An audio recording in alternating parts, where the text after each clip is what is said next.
Hi friends, அன்பர்கள் பார்த்து கொண்டிருப்பது என்எஸ்பிஎஸ் தமிழ் யூடியூப் சேனல். நான் உங்கள் நியமத் முகமது. பாட்டாளி மக்கள் கட்சி தலைவராக இருக்கக்கூடிய திரு அன்புமணி ராமதாஸ் அவர்களை சமூக வலைதளங்களில் சிலர் மாங்காமணி என்ற ஒரு பெயரையிட்டு அழைப்பார்கள். அது பார்த்தீங்கன்னா கொஞ்சம் வருத்தமாக இருக்கும். ஒரு எம்பிபிஎஸ் படித்த ஒரு டாக்டர், முன்னாள் மத்திய அமைச்சராக இருந்தவர், அவரை போய் இப்படியெல்லாம் மாங்காமணின்னு சொல்லி பேர் கிண்டல் பண்ணுறாங்களே அப்படின்ட்டு நான் கொஞ்சம் வருத்தப்பட்டிருக்கேன். ஆனால் அவரை அப்படி அழைப்பதற்கு அவருக்கு எல்லா தகுதியிலும் இருக்கிறது. அப்படி அவரை கிண்டல் செய்து அழைப்பதில் எந்த விதமான தவறும் இல்லை என்பது போல தான் அவருடைய பேச்சு இருந்திருக்கு. அதாவது பார்த்தீங்கன்னா, அன்புமணி ராமதாஸ் என்ன சொல்லியிருக்காருனாக்கா, ஒன்றிய அரசின் பட்ஜெட்டில் வந்து தமிழ்நாட்டுக்கு எந்த விதமான திட்டங்களும் அறிவிக்கப்படவில்லை, நிதி ஒதுக்கீடு செய்யப்படவில்லை. இது பற்றி பத்திரிகையாளர் கேட்ட கேள்விக்கு அவர் என்ன சொல்லியிருக்காருனாக்கா, தமிழ்நாட்டிலிருந்து ஒரு 25 பேரை பாஜகவின் சார்பாக எம்பி ஆக்கியிருந்தாக்கா எல்லாம் நிதியெல்லாம் கிடைச்சிருக்கும். அப்படி செய்யாமல் எம்பி ஆக்காமல் விட்டதுனால தான் இப்படி நிதி கிடைக்கல அப்படின்ட்டு ஒரு அறிவாளித்தனமான பதிலை சொல்லியிருக்காரு நம்ம அன்புமணி ராமதாஸ். 25 பேரை எம்பி ஆக்கி அனுப்புனாதான் ஒன்றிய அரசாங்கம் தமிழ்நாட்டுக்கு நிதி ஒதுக்கீடு செய்யுமா, இல்லைன்னா செய்ய மாட்டாங்களாம். இதை பிஜேபி எம்பிக்கள் கூட செய்யலை, பிஜேபி தலைவர்கள் கூட இப்படி ஒரு கருத்தை தெரிவிக்கலை.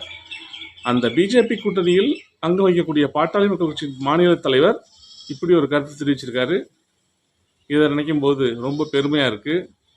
மாங்காமணி என்ற பெயருக்கு இவருக்கு எல்லா விதமான அனைத்து தகுதிகளும் இருக்குது என்பது போல தான் இருக்கிறது அவருடைய பேச்சு. அதே போல் அவருடைய தந்தையார் என்ன சொல்லியிருக்காரு, கிட்டத்தட்ட 38 வருஷங்களாக நாங்கள் அரசியலில் இருக்கோம், ஆனால் எங்களை பின்பற்றி யாரும் வரலை, அன்புமணி ராமதாஸ் யாரும் முதலமைச்சர் ஆக்கலையாம், அதுக்காக வருத்தப்பட்டிருக்காரு நம்ம பெரியவர் ராமதாஸ் ஐயா.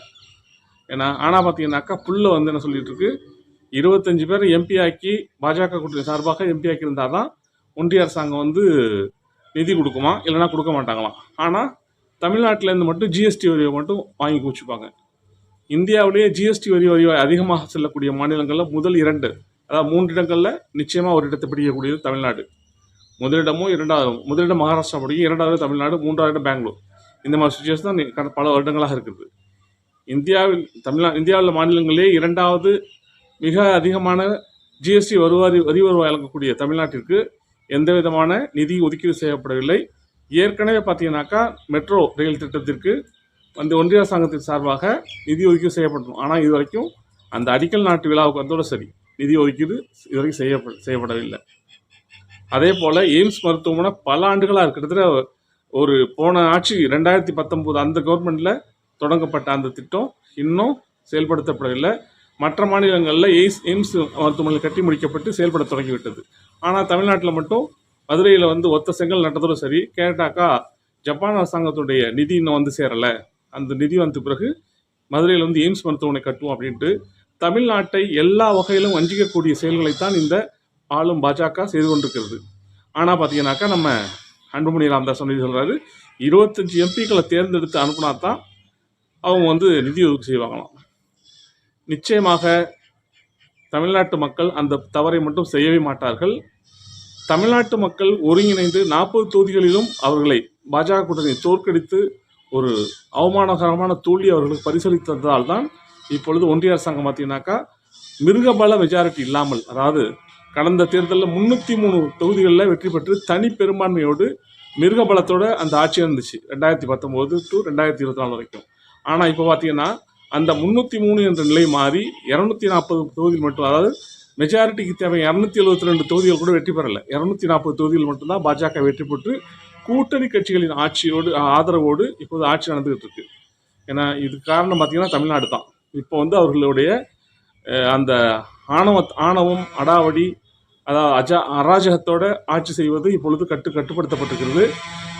நாடாளுமன்றத்தில் எதிர்கட்சிகள் கேட்கும் கேள்விகளுக்கு பதில் சொல்ல முடியாமல் ஆளும் அரசாங்க தரப்பு முழிப்பதை கண்கூடாக பார்க்க முடிகிறது.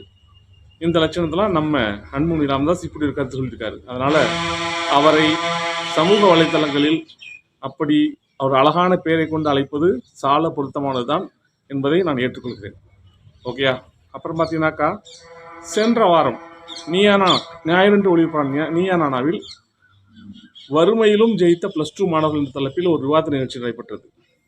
இந்த நிகழ்ச்சியில் கலந்து கொண்ட மாணவர்கள் என்னன்னாக்கா, நாங்கள் ரொம்ப வறுமையான சூழ்நிலையிலும் நல்லா படித்து 600 மதிப்பெண்களுக்கு 550 500க்கு மேற்பட்ட மதிப்பெண்களை எப்படிலாம் பெற்றோம் என்பதை அவர்கள் வந்து அவர்களுடைய சூழ்நிலைகள்லாம் எடுத்து சொன்னாங்க. எல்லா மாணவர்களும் தங்களுடைய கருத்து எந்த ஊர்ல வந்திருக்கோ, எவ்வளோ மார்க் எடுத்திருக்காங்க, என்ன எப்படிப்பட்ட கஷ்டமான சூழ்நிலை எப்படிலாம் படித்தாங்க என்பதை அவர்கள் எடுத்து கூறியது மிகுந்த நிகழ்ச்சியாக இருந்தது.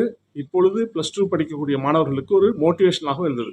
இவ்வளவு கஷ்டமான சூழ்நிலையும் படித்து இவ்வளோ மார்க் மதிப்பெண் எடுத்துருக்காங்களே, நமக்கு வந்து இவ்வளோ வசதிகள் நம்ம பெற்றோர் செஞ்சு கொடுத்தும் கூட நம்ம வந்து ஃப்ரீ ஃபயர் அது இதுன்னு விளாண்டுக்கிட்டு இருக்கோமே, இது தவறு என்பதை அவர்கள் உணர்ந்து தங்களுடைய தவறுகளை திருத்திக் கொள்வதற்கான வாய்ப்பாகவும் அந்த நிகழ்ச்சி இருந்தது. அந்த நிகழ்ச்சியில் பேசிய ஒரு மாணவி என்ன சொன்னாங்கன்னாக்கா, எங்கள் அப்பா வந்து 6 வருஷத்துக்கு முன்னாடி இறந்து போயிட்டாரு. நான் வந்து அப்பாவோட துணை இல்லாமல் எங்கள் அம்மா சம்பாதித்து தான் படித்து இந்த அளவுக்கு மார்க் எடுத்திருக்கேன். எங்கள் அப்பா இறக்கும்போது என் தம்பி வந்து 10 மாதத்தில் வயிற்றில் இருந்தான்.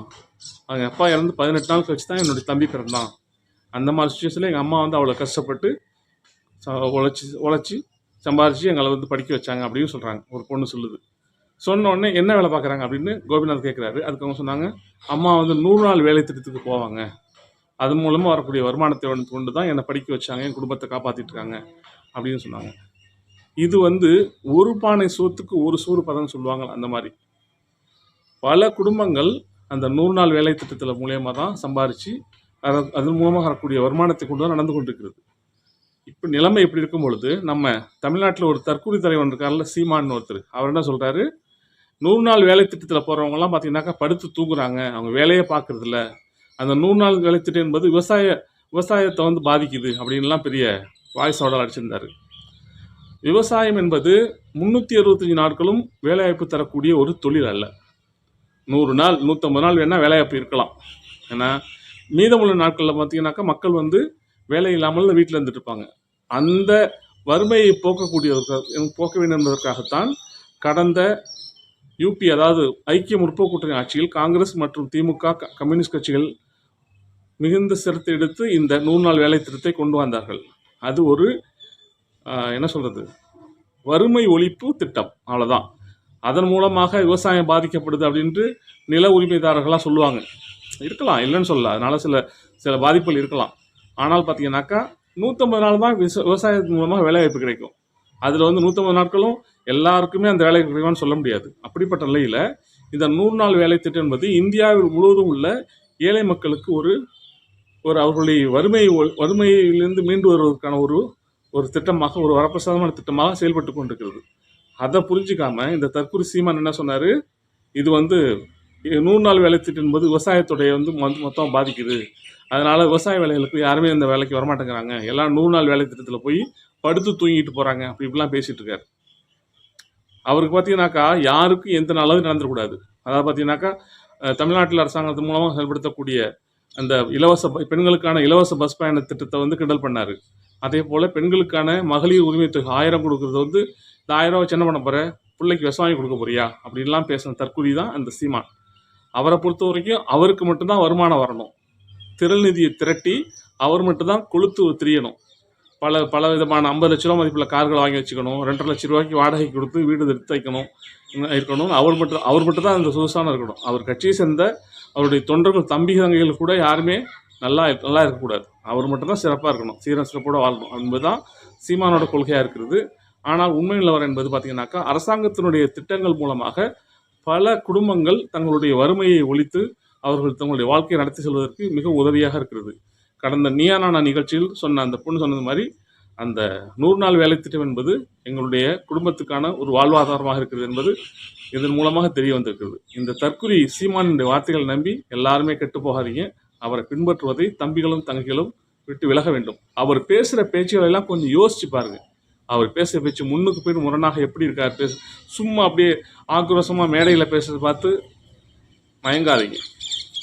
பேச்சு படித்தவங்களாம் பார்த்து எவனும் வழங்காமல் செயல்படுத்த மாட்டார்கள். அவர் பேசுறது மட்டும்தான் லாய்க்கு, மற்றபடி செயல்படுவதற்கான எந்த தகுதியும் அந்த சீமானுக்கு இருக்காது. எந்த தேர்தலிலும் அவர் தமிழ்நாட்டில் ஒரு தொகுதியில் கூட வெற்றி பெற வாய்ப்பு இல்லை. எல்லா கட்டுத்தொகையெல்லாம் இழந்து 234 தொகுதி டெபாசிட் பறிப்பது மட்டும்தான் அவருடைய அவங்க செய்ய போகிற ஒரே காரியமாக இருக்க போகுது. அவங்க வந்து எந்த காலத்தில் வெற்றி பெற போவதில்லை. அதை தம்பிகளும் தங்கைகளும் உணர்ந்து அவரிடமிருந்து விலகி வர வேண்டும்.